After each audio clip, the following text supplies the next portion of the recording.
Hello everyone, this is Defense Politics Asia, and this is the summary for the day of 409 to 411 for the 8th to the 10th of April. 3 days worth of SITREP because I was busy. And so let's start off with one of this most interesting news, I would say, is the VDV. So we go into the Bakhmut Front in the Battle of Bakhmut. The information first came out on the 9th of April, and that from the Ukrainian Defense Ministry. Oh, sorry, this is actually okay, never mind. So anyway, this is the Ukrainian claim that the Russians switched tactic to using scorched earth, where they use airstrike and artillery strike to destroy buildings. I think I need to go and change this. God, sorry. And then the news that I want to talk about is actually the VDV. So the Russian Defense Ministry confirms that the VDV is now in operation in Bakhmut. So let me type it in. Operation in Bakhmut. And this comes from the latest information from the Russian Defense Ministry, where they say that the Wagner private military contractors are fighting to seize the central part of Artemovsk, which is actually Bakhmut, and to push the Ukrainians towards the western part of the city, with the Russian forces attacking the central part. And on the flanks, they say that the actions of the assault squad is supported by units of the airborne forces. So I'm not too sure what they mean by the flanks. Is the flanks here, or here, or is it here? So this information is a bit cryptic on the flanks, but this does confirm the rumors that I first heard from this new secondary source that I've added into the list of sources, Remy Lin 21. I first know him on Twitter because he was recommended by some of the pro-Russian sources, and he seems to be rather reliable. He reminds me of Myro Shinikov on the pro-Ukrainian side, where these people seems to have sources on the ground towards information that I did not expect them to have. And so before I jump over into the rest of the Bakhmut fronts, I want to tell you that the Ukrainian Defense Ministry, basically the Defense Minister of Ukraine, Oleksiy Reznikov, is now seeking F16 pilots to join the Foreign Legion. So he said that if there are pilots who know how to fly the F16 and want to take part in it, the Foreign Legion is ready to open the door. So this applied to foreign specialists who have the desire, appropriate permits, and know how to service self-propelled gun tanks and transferred by the allies. They can also come to work in Ukraine. So yeah, I'm helping the Ukrainian Defense Ministry to do advertising. This information coming from United 24 Media. So if you want to go and die in Ukraine, do check out and sign up to join Ukraine. Please do not. This is not me advocating for you to do it. I'm just telling you that this thing is happening. So going back to the Battle of Bakhmut, we have heavy fighting, particularly in the central area here, in the Bakhmut train station, with the Russian forces attacking after they have captured this entire area in the north, and they are also pushing from the south as they try to clean up this entire area to try to recapture, so that they can have a consistent line through this follow this railway station. And the Ukrainians currently are holding a very strong defense along the railway line. So far, the latest information suggests that the Russian forces have been trying to break through into the other side of the railway station. However, they have been denied. They did not manage to. They managed to go over, but they did not manage to hold positions. And many times they have to fall back because they cannot have a bridgehead over on the other side of the railway track. And the main fighting remains to be around the Bakhmut train station, with information on the 8th coming from Ryba. They're talking about the fighting towards the Bakhmut train station, and then the information was then mentioned by Remy Lin 21, where the fighting at the station is getting fiercer and fiercer. And he also claimed that this is where the information about the VDV came from, that the Wagner group is fighting hand in hand with the Russian special units, and the Russian special unit in a separate post actually referring to the VDV, the airborne troops. They are fighting against the Ukrainian elite units. So these are the fighting of the fiercest units between the two sides, with the Russians and the Ukrainians clashing over here in this front line a lot around the Bakhmut train station. So the best of the best on both sides are now facing off, and which is why the entire front line have went stagnant after the fighting here have started. So the fighting continues into the 10th, and they say, and the rumor coming from Kremlin was that the train station is evacuated by the Ukrainian forces as the Ukrainian forces are pushed out from the train station. However, they were expecting a counter-attack by the Ukrainians back into the Bakhmut train station region, and in the end, on the 11th, in today's report from the Russian Defense Ministry, they acknowledged that the fighting is now in the central area, and they are trying to capture the central of Bakhmut to push the Ukrainians into the western side, and this kind of acknowledge that the fighting is still ongoing. According to Kremlin, which I did not paste here, the information currently is still being classified. There is still operational secret, but fierce fighting is still ongoing around this area here, and fighting is also reported in the central area just off a Hotel Atlantic on the 8th of April. The front line after that, I haven't really seen much change just yet. And in the south, there is fighting reported along the Blahovishchenka Visheshka Street on the 8th, and as well as at Kovalska Street on the 8th. The Ukrainians counter-attack on the 9th from the in the north of Avangard Stadium, and they managed to push back the Russian forces. So the Russian forces previously had some kind of advance, and they got pushed back by the Ukrainian forces as the Ukrainian forces pushed back the Russians in the counter-attack. This counter-attack did not come as alone. It also happens over on the southwestern part of Bakhmut. There is, however, a geolocation of Russian forces at this position, suggesting that the front line is much closer than what the Ukrainians like to say. It's much more advanced than the Ukrainians are professing it.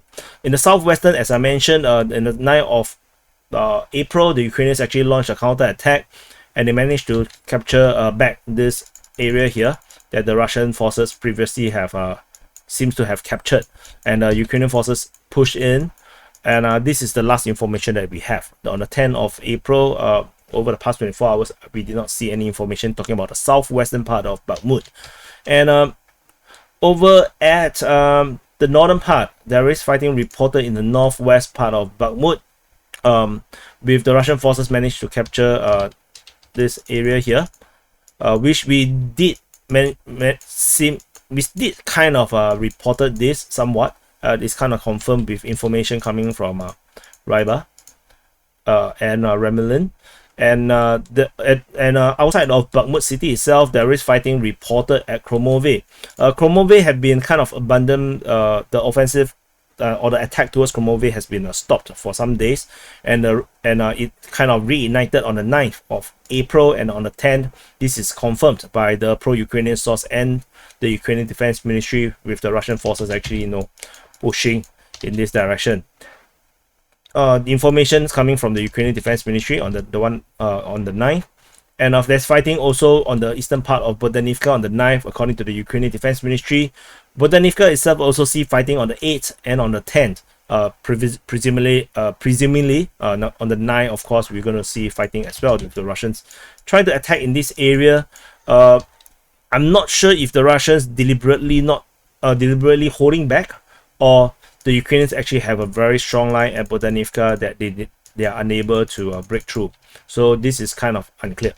And in the south, we have fighting reported at Ivanivsky on the 9th, reported by Deep State UA and Ryba, and Myroshnikov repeated this information on the 10th, that the Russian forces attacked near Ivanivsky. And that's all from the Bakhmut front. And just off Bakhmut front in the north, we have at this Sako Ivanseti, there is a geolocation of Ukrainian forces attacking at this location. There's a breach here, and which actually confirms that there is some kind of attack by the Ukrainian forces towards the Russian position at Sako Ivanseti. Oh, sorry, wrong color. So they're attacking this way. However, this information was not reported by anyone. It's only by a geolocation by Deep State UA that seems to suggest there was some kind of attack in this area here. And there is shelling reported at Komi Shuvaha on the 8th of April, which is kind of very out of place. It makes me wonder if I got the wrong place. And moving away from Bakhmut city itself, I move on to Zaporizhzhia. So at the Zaporizhzhia, there was this very big information which I reported in a quick update, where Ryba reportedly alleged that the Russian forces have destroyed 2 times HIMARS system, two HIMARS launcher, and one M777 in this warehouse just off the Orikhiv train station. So the Russians used the Smerch launcher, which is also MLRS, very similar to HIMARS, and also by 152 mm artillery shell. They Hyacinth, if I'm not wrong, is pretty heavy, and they fired 20 shells, and this entire hangar or warehouse is reportedly destroyed. And this is very interesting. Doesn't matter if actually there is actually HIMARS getting destroyed in this area here. However, it does suggest that the Ukrainians are building up a huge force around Orikhiv, and to prepare for some kind of offensive in the near future. And this is information, it seems to be corroborated with heavy shellings along the entire of the Orikhiv sector, with shelling being reported at Shebaki on the 8th and Yokivka on the 8th. And the shelling then was resumed on the 10th at Ominik, Chevono Kratnisia, Preobrazenka, as well as Malazhmashka. And this shelling by the Russian forces in this region suggests that there must be some kind of a heavy buildup of Ukrainian forces in this region, that the Russian Defense Ministry decided to kind of highlight that they are shelling on these locations. And so on the very end of the Zaporizhzhia line, there is also another probe by the Ukrainian forces over at Novosilka, with the Ukrainian forces attacking this area here. So far, as this reported by the Russian Defense Ministry, you can kind of imagine that did not work out well. Because if it worked out well, we're not going to see this in the light of day. And moving on away from Zaporizhzhia, let's move on to Kupiansk Front. At the Kupiansk Front and the Kupiansk Svatove Front. So in case you are new to this channel, this is Kupiansk City, this is Svatove. So these two is combined to make a consistent front line, where the Russian forces are holding this line while the Ukrainian forces also holding this line. Not sure if both sides really want to change the line.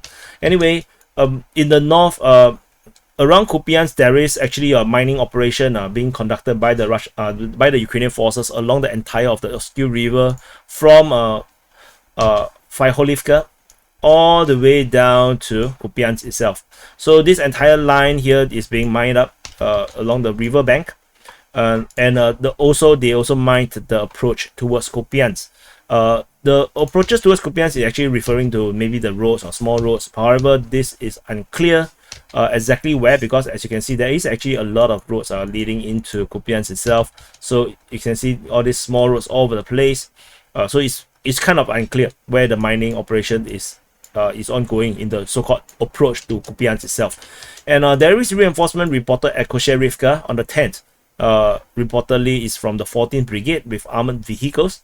And otherwise, there is probing attack by the Ukrainian forces at Sinkivka on the 9th of April. However, other than this probing in the Kupiansk sector, most of it is actually the Russians doing the heavy artillery shelling in this region here. Of course, the Ukrainians could do their own shelling, but no one reports on Ukrainian shellings. So, which is why you have to kind of balance it. The only reason I'm reporting this is because the Russian Defense Ministry kind of made made a deliberate attempt to talk about this. So this kind of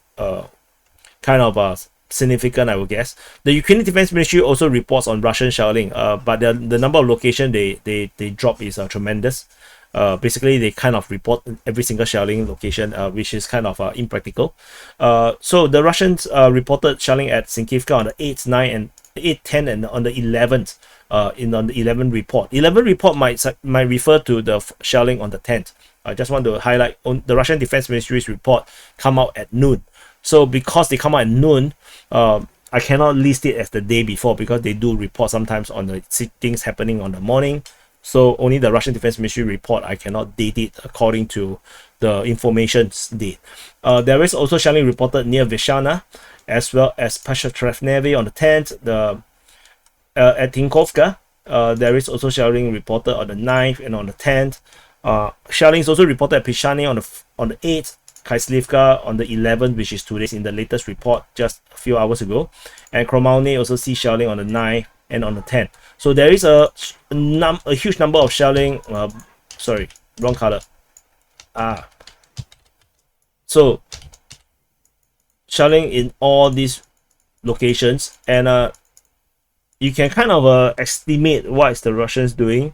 They are just holding the line. They are just crushing whatever Ukrainian forces are able to move into the front line positions. So it is very difficult. If you are on the Ukrainian side, you can imagine that you want to form up a huge force to do an offensive, but you just keep getting shelled. It's going to indefinitely delay your offensive, or you will end up going on the offensive half prepared because your units are consistently getting injured or destroyed. So at the Svatove sector front, we have fighting reported at Novoselivsky, according to the Russian Defense Ministry, where the Ukrainian forces actually did a probing attack towards Kozemivka. Otherwise, there is only more shelling report at Stemakivka on the 8th and the 9th, and Andriivka reported on the 10th. And this is all from the Kupiansk and the Svatove front. There is information I'm not sure if I missed in the previous SITREP. There was actually fighting at Sloshovsk. According to the Russian Defense Ministry, Ukrainians actually attempted to breach into Russian territory at Slovyansk, which is actually Sluchovsk here. And this force was actually detected, and then they were scattered by the artillery fire, and then they retreated. So they did not seem to contact Russian troops just yet, but the Ukrainian forces seems to have tried to push into this direction, and then they got discovered. So I think I might have missed this report in the previous SITREP, so I just want to talk about it briefly. This happened on the 6th of April. And moving on to the Donetsk region, in the Donetsk Front at the Voleda region, there is shelling reported at Voleda on the 8th and on the 11th. Shelling is also reported at Palivka on the 9th. Ukrainians actually probed the Volodymyrivka with recon forces. Oops, wrong color. Attack in this way. If you find it hard to keep track with the Ukrainians' action, because the Ukrainians are actually very openly preparing for an offensive, I'm trying to start this series of quick updates that tracks the Ukrainian actions. So I've already done one video on that. You can check it out on this channel, the DPA War channel, and it's around 2 videos earlier. So do check it out. So I think this series might be helpful or useful. And there's shelling reported at Novo-Mikhailivka on the latest report on the 11th of April, according to the Russian Defense Ministry. And at Marinka itself, fighting mostly is happening on the central region at the Druzhby Avenue at Marinka. Fighting is reported on the 8th, on the 9th, and on the 10th. All the reports are coming from the Ukrainian Defense Ministry. The Suryak maps reported that the Russian forces captured the southern industrial area here. So this is kind of interesting, because we did report this probably more than a month ago according to pro-Russian sources. So maybe the Russian side actually lost this position with the Ukrainians maybe counterattacked, and then now they actually recaptured it back, perhaps. So yeah, so there's fighting in the south of Marinka. And moving into the Avdiivka Front. This is Avdiivka city. For those that are new to this channel or new to the Ukraine war, Avdiivka is this city, just small city north of the capital of Donetsk region, which is Donetsk city itself. And Avdiivka is a fortress city. It is extremely fortified, and basically is very, very hard to take by the Russian forces. However, the Russian forces is currently conducting offensive operation all around Avdiivka, and as you can see, the kind of direction they are moving, it looks a lot like a pincer. However, this pincer is going to take a long time to develop, so no, do not hold your breath or you might run out of oxygen. And there's fighting reported at Sieversk on the 10th of April, according to the Ukrainian Defense Ministry. There's fighting reported at Pervomaisky on the 8th and on the 10th. And at the north of Vodian is very interesting. There is fighting reported at or towards Svatove on the 8th, 9th, and the 10th. 8 and 9 reported by the Ukrainian Defense Ministry. Surya Maps reported on the 10th along with Ryba. And there is Surya Maps also reported that around northeast of Vodian, which is actually here, the Ukrainian forces was conducting this counter-offensive operation or counter-attack operations to capture some of these entrenched positions that they lost previously. And there is geolocation of Russian forces at this position. So yeah, so that's interesting that the front line indeed is around this area here. The Russian Defense Ministry simply reported shelling at Vodian on the 9th of April. They did not mention much about any kind of offensive in this area here. And the Wogonzo in their latest report says that, you see, on the morning of the 11th, reported that there is fighting in the south of Avdiivka. So on the southern approaches to Avdiivka. So there is some kind of a Russian push in the south. It's unclear. Maybe it's here, or maybe it's here. It's not too sure. So yeah. So the purpose is to attack into this area of Avdiivka. And moving on to Kupiansk region, there is fighting reported at Avdiivka. Also Avdiivka, but I listed this Ukrainian report as from Kupiansk direction, and similarly on the 10th this happened again, and Miroshnikov actually reported that the pressure is coming from Kupiansk, and apparently their target is actually towards the coke plant. So there is this is the Avdiivka coke plant. They make a lot of Coca-Cola over there, and so wrong color. So the Russians really want to drink some coke because of the sanctions. They cannot drink coke. So the Ukrainians, however, hold this coke plant with it's basically a military installation by now. It's a fortress. So the Russians are still pushing in that direction, and Miroshnikov actually confirms that. So you can see the enemy pressure. There's a threatening situation remains due to enemy pressure from Krasnohorivka and Kupiansk towards the coke plant and the northeast outskirts of Avdiivka. So the fighting is not just coming from here, but it's also coming from all this direction. So yeah, so this is what it looks like, and Zelensky will be very disappointed if this place is lost.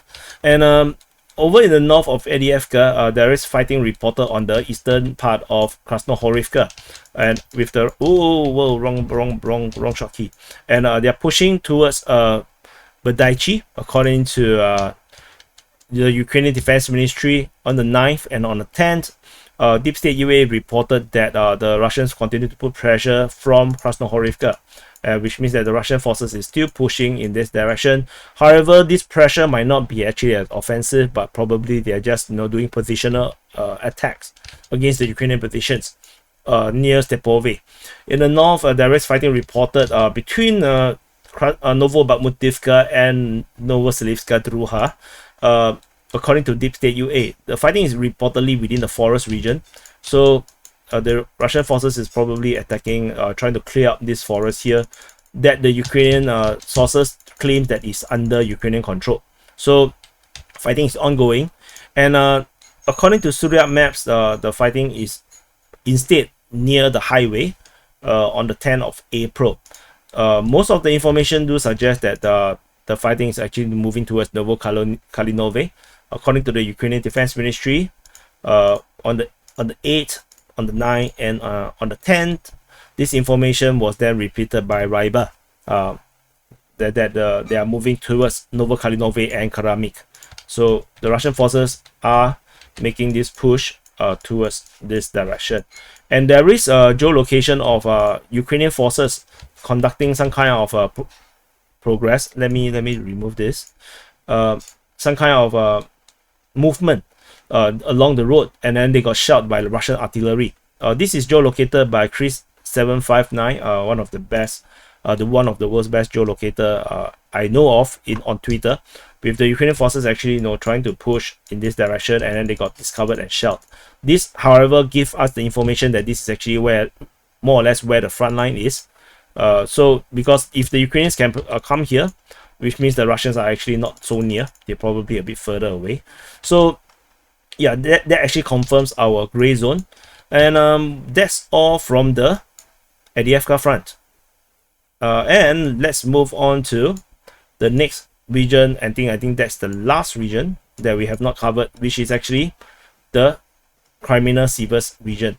So this is Kreminna, and this is Siversk. And so at the Kreminna Front, we have fighting reported at Makiivka, on the 10th, according to Ryba and the Ukrainian Defense Ministry. The Ryba also reported that the fighting is also on the eastern part of Nevsky along the Zuravka Goli, which is actually the valley here. For those that are new, this is actually a valley. This is actually a valley, and the Russian forces and the Ukrainian forces have been clashing in this area for a very, very long time. So the fighting is ongoing by the Russian side. The Russian Defense Ministry simply reported shelling at Nevsky on the 8th and on the 9th. They did not acknowledge any offensive operations in this area here, other than shelling with artillery and heavy flamethrower systems. There is fighting reported at near Chervonopopivka, according to the Ukrainian Defense Ministry, on the 10th of April, and the Russian Defense Ministry continued to report about shelling at Terny on the 9th and on the 10th, at Yampolivka on the 8th and on the 11th. So you see 8, then 9, then 10, then 11. Probably they are just referring to the same place. They are just shelling the same place over and over again. Just that they just switching up the names just to make it sounds interesting, I guess. And there is also shelling reported at Torsky on the 9th and on the 10th. At the Dibrova, within the Serebryansky forestry, there is also shelling on the 9th and on the 10th. In case you are new, this entire area here is the Serebryansky forestry. This is why is it called a forestry and not just forest, because this is just a forest plantation. They just plant. You can see that it's very tidy, and then they just chop up the tree to sell. I'm guessing, actually, but it looks like it. So there is fighting reported south of Dibrova on the 9th of April, and there is also fighting reported on the 8th. South of Kuzmeny on the 8th of April. And it's not at Kuzmeny itself, wrong color. It's not at Kuzmeny, still wrong color. No, not at Kuzmeny, because there is geolocation of Russian forces at this position. So it does suggest that the fighting is actually as per what we actually mapped, where along this area here, which is actually where the front line actually is. So the south of Kuzmeny actually is pretty much correct. There's also geolocation of Russian forces in this position, and this position previously is actually under Ukrainian control. So in this geolocation by Deep State UA, they reported that the Russians actually attacked these positions, and they piled it in such a way that there's actually no chance of repelling the attack. So according to the pro-Ukrainian source, they said that at least one BMPT, the Terminator, was involved in this fight, and the tanks also came, and the entire region here is now captured by the Russian forces in the massive attack around this area here. So So the front line is actually reflected this change. And on the 10th of April, in their full summary report by Deep State UA, they reported that there is fighting in the Zaporizhzhia Forestry on the 10th of April, in the north and in the east. So this is the east part, this is the north part. So moving into the Siversk region, in the Siversk front, there is shelling reported at Marinka on the 9th and on the 10th, according to the Russian Defense Ministry. The same report was reported on the 8th.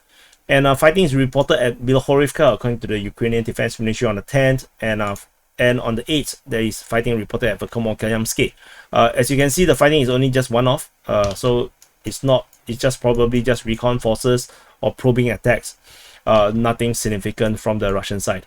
And of course, this part is actually part of the Siversk front, just that it was a bit near to Bakhmut, so I want to talk about that.